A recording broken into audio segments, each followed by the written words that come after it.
Warm and safe, parang tayo dito. Warm na warm. Lourdes Vera naman po ang aking pangalan.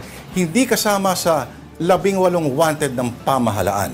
Pero nakikiisa sa kalungkutan ng karamihan sa mga kababayan dahil natalo ang pambato sa isang contest ng pandaigdigang kagandahan.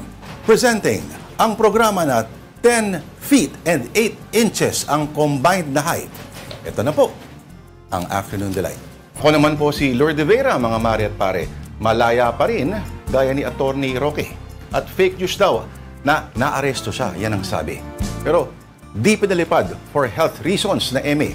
At sa gitna ng lahat ng ito, ay biglang maiisip mo ng pagkatagal-tagal. Kamusta na kaya yung Mr. Supranational?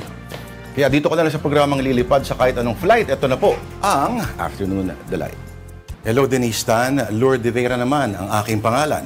Gusto mong may kainisan sa nangyayari sa pamahalaan? Ito ang ilan sa mga dapat mong malaman. COMELEC inabsuelto si Chis Escudero sa illegal na donasyon sa kampanyahan sa halalan.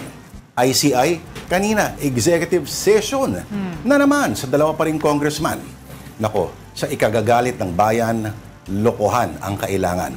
Pero sa ikabubuti naman ng iyong life, ito na ang Afternoon Delight. Ako naman po si Lourdes Vera. Kung tamarin ka, LDV, 3 letra. Parang ICC lang, hindi ba?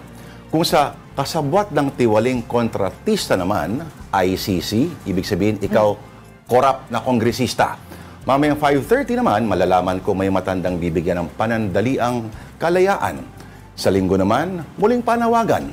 Wala pa bang itatapon sa kulungan? Pero dito ka muna sa programa that swings neither to the left nor right. Ito po ang Afternoon Delight.